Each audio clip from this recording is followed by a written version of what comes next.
తర్వాత ఇటువైపు మదనపల్లి జిల్లాగా పేరు చెప్తున్నప్పుడు కలకడ, కేవీపల్లి, గుర్రంకొండ, పెద్దమండ్యం ఈ 4 మండలాలు కేవలం 30 కిలోమీటర్ల దూరంలో రాయచోటికి ఉన్నాయి. అదేవిధంగా నంబరపూలుకుంట అంటే అనంతపురం జిల్లాలో ఈ విధంగా 3 జిల్లాలను చివరిలో ఉండే మండలాలు మనకు 30 కిలోమీటర్ల దూరంలో ఉన్నాయి. 14 మండలాలతో రాయచోటి జిల్లా ప్రత్యేకంగా ఈ అవకాశం ఉంది. ఎందుకంటే ఇది చిన్న జిల్లా అనే అవకాశం కూడా లేదు. ఎందుకంటే దాదాపుగా 8 లక్షల జనాభా ఇక్కడ ఉంది. 8 లక్షల జనాభాతో ఇక్కడ ఈ జిల్లా ఏర్పాటు అయ్యే అవకాశం ఉంది. రాష్ట్రంలో ఇంతకంటే చిన్న జిల్లా కూడా ఉంది. కేవలం 7 మండలాలతో, అది రంపచోడవరం, పోలవరం జిల్లాగా దాన్ని నామకరణం చేశారు. కేవలం 7 మండలాలతో అక్కడ జిల్లా అయింది. కాబట్టి అది ఒకవేళ గిరిజన జిల్లా అయినప్పటికీ గిరిజనుల కంటే కూడా అధ్వాన్నమైన పరిస్థితులు మనకు ఇక్కడ ఉన్నాయి. మన రాయచోటి చుట్టుపక్కల ప్రాంతంలో ప్రతి కుటుంబము కూడా గల్ఫ్కి వెళ్ళి జీవనం సాగిస్తే తప్ప ఇక్కడ బతకలేని పరిస్థితి ఉన్నది. కాబట్టి గిరిజనుల కంటే అన్యాయంగా మనము ఇక్కడ ఉన్నాం. కాబట్టి ఈ పరిస్థితిని అంతా కూడా చక్కదిద్దుకోవడానికి ఎప్పటికైనా మనం ప్రత్యేక కాపురం చేయాల్సిందే. రాయచోటి ప్రత్యేక జిల్లా కాక తప్పదు. ఇప్పుడు కాకపోతే 2 సంవత్సరాలకు కానీ ఎప్పుడైనా సరే మనం డిమాండ్ అయితే ఈ రోజు నుంచి మనము మొదలు పెడుతున్నాం. అదేంటంటే రాయచోటి కేంద్రంగా ఏమేమి ఉన్నాయి, ఎన్ని కిలోమీటర్ల దూరంలో ఉన్నాయని ఒక ప్రజలకు అర్థం కావడానికి ఒక మ్యాప్ను, రాయచోటి జిల్లా చిత్రపటాన్ని ప్రిపేర్ చేశాం. ఆ చిత్రపటాన్ని ఇప్పుడు మనం ప్రారంభిస్తున్నాం. ఇది ప్రజల్లోకి విపరీతంగా మనము తీసుకెళ్లి బాగా ప్రచారం చేసిన తర్వాత ఉద్యమాన్ని భారీ స్థాయిలో తీసుకొచ్చి ప్రభుత్వం యొక్క దృష్టిని రాయచోటి వైపు మళ్ళేటట్లుగా మన అందరం కలిసి చేస్తే మనం విజయం ఖచ్చితంగా ఈ రోజు కాకపోయినా సంవత్సరానికో 2 ఏళ్లకైనా సరే మన గురించి ఆలోచిస్తారని చెప్పేసి ఈ ఉద్దేశంతో మనం ముందుకెళ్తున్నాం. కాబట్టి ఈ సందర్భంగా రాయచోటి జిల్లా ఇప్పుడు నేను చెప్పిన మండలాలు ఎన్ని కిలోమీటర్ల దూరంలో ఉన్నాయి, ఆ పాజిబిలిటీ ఏంది అనే దానిపైన చిత్రపటాన్ని ఓపెన్ చేస్తాం. దీనిని ఓపెన్ చేయడానికి మనకు ముఖ్య అతిథిగా ఇక్కడ 2nd క్లాస్ మేజిస్ట్రేట్గా పనిచేసినటువంటి రెడ్డి కుమార్ సార్ ముఖ్య అతిథిగా ఇక్కడికి వచ్చారు. ఎందుకంటే మనకు రాజకీయాలకు దూరం, మనం నాన్ పొలిటికల్గా మనం చేస్తున్నాం. రాజకీయ నాయకులు అందరూ మద్దతు ఇవ్వచ్చు మనకు, కానీ రాజకీయ నాయకులు మనం ముందర పెట్టుకుంటే కాంట్రవర్సీ అయ్యే అవకాశం ఉంది. కాబట్టి నాన్ పొలిటికల్గా మనము ఉండడం కోసం రిటైర్డ్ జడ్జిగా ఉన్నటువంటి రెడ్డి కుమార్ సారు ఈ చిత్రపటాన్ని ఓపెన్ చేస్తారు. ఇప్పుడు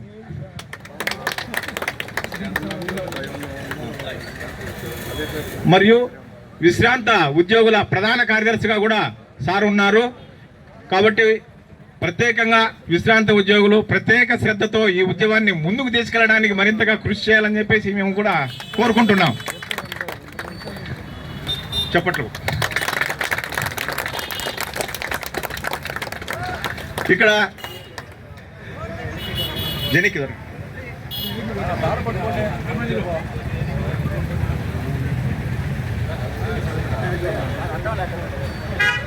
మీరు అడ్డం లేకుండా ఇక్కడ వచ్చి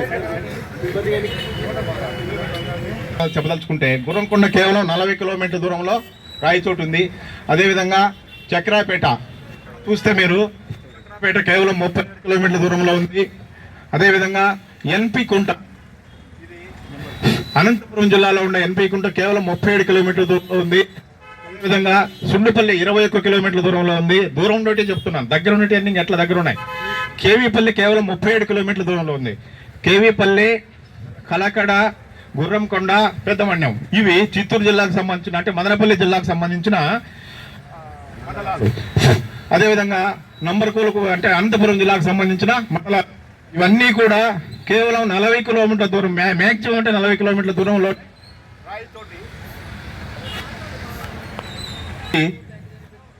మండలాలన్నీ ఉన్నాయి. కాబట్టి అంతా కూడా మనం ప్రత్యేకంగా ఒకటి గమనించకూడదు. చేతాచల అడవులకు ఇటువైపు చేతాచల అడవులు ఉన్నాయి. తూర్పు పైన వేంపల్లి నుంచి అంటే చక్రాపేట నుంచి మన జిల్లా అంతం మనం ఎప్పుడైతే కోరుకుంటున్నామో ఆ ప్రాంతం వరకు కూడా శేషాచల అటవీ ప్రాంతం. భౌగోళికంగా కూడా ఈ మండలాలన్నీ కూడా రాయచోటి కేంద్రంగా ఉండేదానికి మనకు అవకాశం ఉంది. కాబట్టి ఈ విషయాలన్నీ ముందు మనం తెలుసుకొని ప్రజల్లోకి తీసుకెళ్ళినామంటే భారీ ఎత్తున ఈ డిమాండ్ బలపడుతుంది. ఎప్పటికైనా కూడా మనకు మదనపల్లిని నమ్ముకో ఎట్లాగో గవర్నమెంట్ డిసైడ్ చేసేసింది, ఆ వంకర టెంకర్లో మనకు వచ్చే అవకాశం లేదు. కాబట్టి 80-70 కిలోమీటర్ల దూరంలో ఉన్నాం. రాయచోటిని ప్రత్యేకంగా ఈ విధంగా డిమాండ్తో మనం ముందుకు తీసుకెళ్తే విజయవంతం ఖచ్చితంగా అవుతామని చెప్పేసి మనము భావించాలి. ప్రజలకు కూడా మనము తీసుకెళ్లాలని చెప్పేసి సాధించుకుందాం రాయచోటి జిల్లాను, సాధించుకుందాం రాయచోటి జిల్లాను. 14 మండలాల కేంద్రంగా ఉన్న రాయచోటి జిల్లాను, 14 మండలాల కేంద్రంగా ఉన్న రాయచోటి జిల్లాను, 14 మండలాలుగా ఉన్న రాయచోటి జిల్లా కేంద్రాన్ని, 14 మండలాల కేంద్రాలుగా ఉన్న రాయచోటి జిల్లాను. కాబట్టి ఈ సమావేశాన్ని ఉద్దేశించి దయచేసి అందరూ వరుసగా కుర్చీలో కూర్చుంటే retired judge Reddy Kumar sir మాట్లాడతారు. సాధించాలనే ఉద్దేశంతో సాధనా సమితి నాయకులందరికీ నా వందనములు, ఇక్కడికి వచ్చిన జిల్లా పాత్రికేయులందరికీ నా వందనములు. ఇప్పుడు జిల్లాగా జరిగేటప్పుడు నైసర్గిక స్వరూపము ఒక్కొక్క ఎంపీ కాన్స్టిట్యూషన్ ఒక్కొక్క జిల్లాను ఏర్పాటు చేస్తామనే ఉద్దేశంతో ఏర్పాటు చేశారు. అప్పుడు కోడూరు, రాజంపేట, రాయచోటి, మల్లపల్లె, పీలేరు, తమ్మడపల్లె, పొంగూరు, దీని మధ్యలో రాయచోటి ఉంది కాబట్టి నైసర్గిక సరిపోతున్న ఉద్దేశంతో జిల్లా ఏర్పాటు చేశారు. ఇప్పుడు ఉన్నట్లు ఇక్కడ బాగా అన్నం పెట్టి తీసేయాలా, రాయచోటిని జిల్లా తీసేస్తామని ఎవరికి తెలియదు. ఒక రోజు ముందు రాత్రి మాత్రమే వాళ్ళకందరూ వాళ్ళు డెసిషన్ తీసుకున్నారు. అది ప్రజాస్వామ్యంలో చెల్లుబాటు కాదు. టెక్నికల్ డిఫికల్ట్స్ చాలా ఉన్నాయి. కానీ వాళ్ళు తీసేసుకొని నేను దీన్ని తీసిపోయి రాజంపేట ఎంపీ కాన్స్టిట్యూషన్ 3 ముక్కలు చేశారు. కోడూరు ఒకటి, కోడూరు పోయి తిరుపతికి, దాన్ని పోయి ఇటు పక్క 3 ముక్కలు చేసేసారు. ముక్కలు చేసేసిన దానివల్ల మనం కోరుకునేది ఏమంటే, నాయన ఇక్కడ కలెక్టర్ ఆఫీస్ ఉంది, ఎస్పీ ఆఫీస్, ఇన్ఫ్రాస్ట్రక్చర్ చాలా బాగుంది. ఈ ఇన్ఫ్రాస్ట్రక్చర్ని తీసేయాల్సిన అవసరం లే.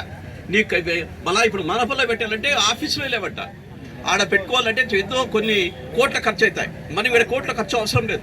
కాబట్టి మనకు జిల్లా అనేది ముఖ్యంగా కావాల్సిందే. దీన్ని కంటిన్యూ చేస్తూ ఇప్పుడు మనం ప్రపోజ్ చేసిన 14 మండలాలు ముమ్మడిగా చేసి రాయచోటి జిల్లానిగా కంటిన్యూ చేయాల్సిందిగా కోరుకుంటున్నాను. ఈ అవకాశం ఇచ్చిందని మీ అందరికీ.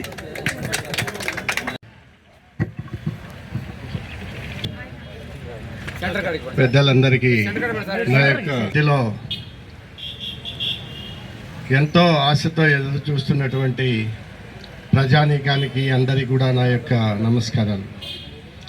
చాలా బాధతో ఈ సమావేశాన్ని మనం నిర్వహిస్తున్నాం. ఎంతో అనుభవజ్ఞుడు, 40 సంవత్సరాల రాజకీయ జీవితం కలిగినటువంటి మన గౌరవ ముఖ్యమంత్రి గారు ఈ విధంగా చేయడం అనేటటువంటిది రాయచోటి ప్రజానీకానికే కాకుండా ఆంధ్రప్రదేశ్లో నివసించేటటువంటి అందరికీ కూడా ఒక దిగ్భ్రాంతికరమైనటువంటి మనస్తాపానికి గురి చేయడం జరిగింది. ఎందుకు చెప్తున్నాను అంటే, చంద్రబాబు నాయుడు గారు తిరిగి అధికారంలోకి రావడానికి అమరావతి సెంటిమెంటే ప్రధానమైనటువంటి కారణం. అమరావతిని ఏ విధంగా అయితే గత ప్రభుత్వం నిర్వీర్యం చేయాలని చూసినాదో, దానిలో భాగంగా ప్రజలందరూ మద్దతు ఇస్తూ ఆనాటి నుంచి చంద్రబాబు నాయుడు తిరిగి పరిపాలనలోకి వచ్చేంత వరకు కూడా ఆయనకు మద్దతు ఇవ్వడం అనేది ఆయన మర్చిపోయినట్లున్నారు. ఆ సెంటిమెంట్ అనేది ప్రజల మనోభావాలు ఏ విధంగా ఒక రాజకీయ నాయకుని యొక్క శక్తి సామర్థ్యాలను నిర్వీర్యం చేస్తాయి అనే దానికి అమరావతి ఉద్యమం ఒక ప్రధానమైనటువంటి అంశం అనేది గౌరవ ముఖ్యమంత్రి గారు మర్చిపోయినట్లున్నారు. ఎంతో అనుభవజ్ఞుడిగా ఉంది.